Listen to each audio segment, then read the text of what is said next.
කාලයක් ජීවත් වෙන්නේ. එතකොට බලන්නකෝ අපි බෝසත් කුමාරයා දැන් කින්නේ. සිද්ධාර්ථ කුමාරයා දැන් කින්නේ.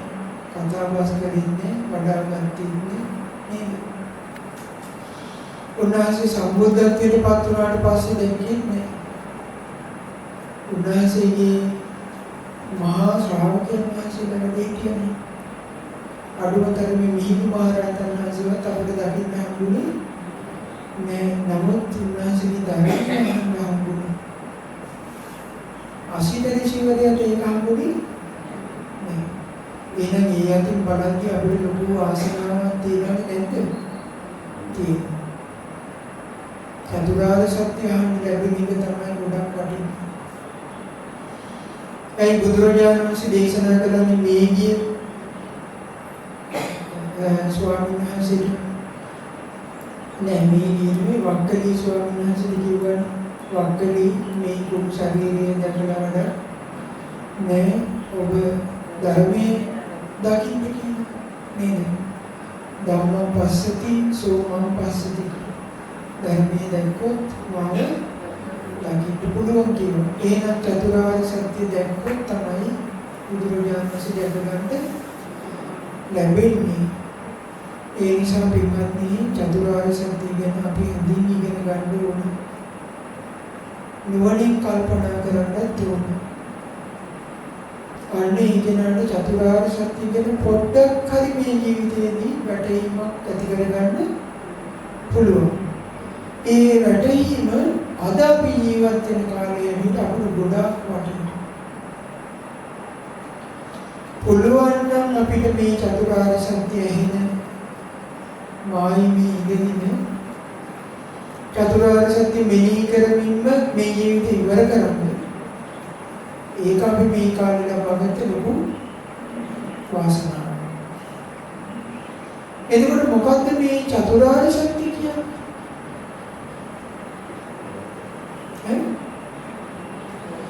මොකද්ද චතුරාර්ය සත්‍ය කියන්නේ? ආර්ය සත්‍ය හතරක් නේ. ආර්ය සත්‍ය හතරක් තියෙනවා. සත්‍ය කියන්නේ ඇත්ත නේ. බොරුවකට නෙමෙයි. මේ ලෝකේ පවතින යථාර්ථය කියනවා. එහෙනම් මේ ලෝකේ ආර්ය සත්‍ය හතරක් තියෙනවා. පළවෙනි ආර්ය සත්‍ය දුක්ඛාර්ය සත්‍ය. දුක නම් වූ ආර්ය සත්‍ය. මොකක්ද දුක කියලා කියන්නේ? බුදුරජාණන් වහන්සේ දේශනා කරන කතමංච බික්කවේ දුක්ඛං අරිය සත්‍යං. පින්වත් මානවි මොකක්ද දුක නම් වූ ආර්ය සත්‍යය? බුදුරජාණන් වහන්සේ අපට විස්තර විදිහට දුක ගැන කියලා දෙනවා. මොකද්ද? ඉපදීම දුක. බුදුරජාණන් වහන්සේ දේශනා කළා ජාතිපි දුක්ඛ. ඉපදීමයි දුකට. දැන් අපි කියමුකෝ ඔන්න අපි මනුස්ස ලෝකෙට උපන්නා. පාපුසින් තමයි අපි බිහිවුනේ. එතකොට මේ බිහිවීම දුකටදයි සැපේට. දුකටනේ. ඒක සැපේටයි ටික නෙමෙයි. එතකොට දැන් අපි ඉපදිලා ඉන්නේ ඔන්න මනුස්ස ලෝකෙ. එතකොට කලින් ජීවිතේ කොහේ කියද්දි කියන්න දන්නේ නැහැ. කලින් ජීවිතේ මරණයටපත් වුණාට පස්සේ අපි ඇවිල්ලා මනුස්ස ලෝකේ උපන්නා. එතකොට මනුස්ස ලෝකේ උපන්න නිසා දැන් අපි වැස්සෙන් පින්නේ දුක් විඳිනවද නැද්ද? ඔව්. පිපාසයෙන් බඩගින්නේ දුක් විඳිනවා. ඊළඟට ලෙඩ දුක්ඛම් කරුණු වලින් දුක් විඳින යුද කොළහාඩ වලට මැදි වෙනවා. රාඩු සරවල වලට මැදි වෙනවා. ගාමරා ගන්නත් වෙනවා. ඒක ඔක්කොම මේ මනුස්ස ලෝකේ උපන්න නිසා නේද? ඔව් එතකොට එන මනුස්ස ලෝකේ ඉපදීම දුකට අයිති එකක්. සැපේ පැත්තේ තියෙන එකක් නෙමෙයි. හැබැයි අපි ගත්තොත් මේ සතර අපායට වඩා මනුස්ස ලෝකේ හොඳයි. ඊම බලද්දි සැපයක් තියෙනවා. නමුත් ඒක ඇත්තටම ගත්තොත් එහෙම දුකට තමයි ඇති. ඊළඟට මනුෂ්‍ය ලෝකේ විතරයි උපදින්න තියෙන්නේ. ඈ? තව කොහෙද? പ്രേත ලෝකෙ උපදින්න පුළුවන් නේ.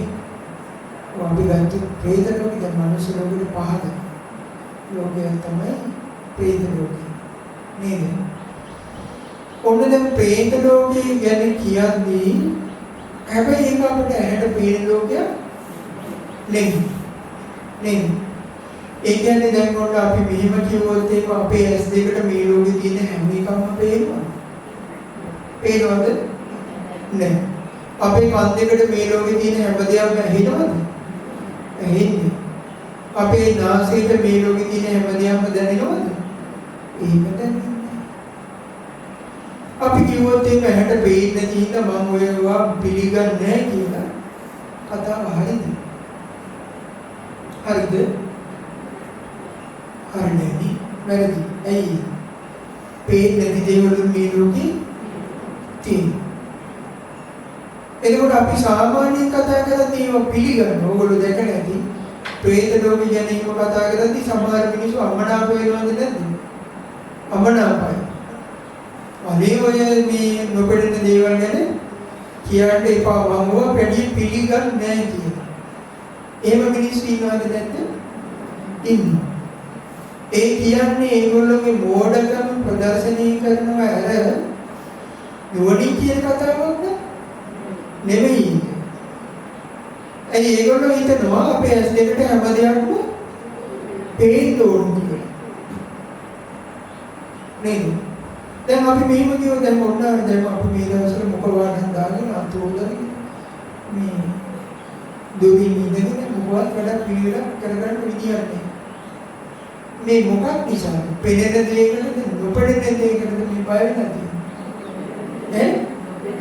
නොපෙනෙන එක කවුරුත් නැත්තද කොරෝනා වෛරස් නෑ අර ඔය කී වගේ දාලා ලොකු කරලා බොහොම අමාරුවෙන් හදලා ගත්තාම ඕන අපි ඇත්තට යාන්තම් පොඩ්ඩක් පේනවා හැබැයි පියවියන්ට පේන්නේ නෑ. නමුත් කවුරු හරි කියවොත් අනේ කේමන් කොරෝනා කියලා එකක් නෑ කියලා කතාව හරිද? කතාව හරිද? එයා කියන ඔය කේමන් මම දැක්කේ නෑනේ ඇස් දෙකට පේන්නේ නෑ ඒ හින්දා මම ඔක පිළිගන්නේ නෑ කියලා කිව්වොත් හරිද?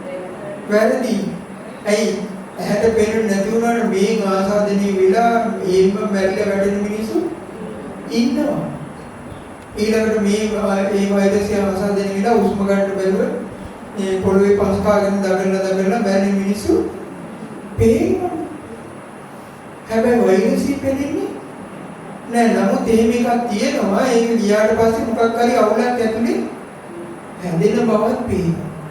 එහෙනම් පුංචි දෙයකට අපි මේ භෞතික ශරීරයට යම් කිසි හානියක් කරන්න පුළුවන්ද බැරිද?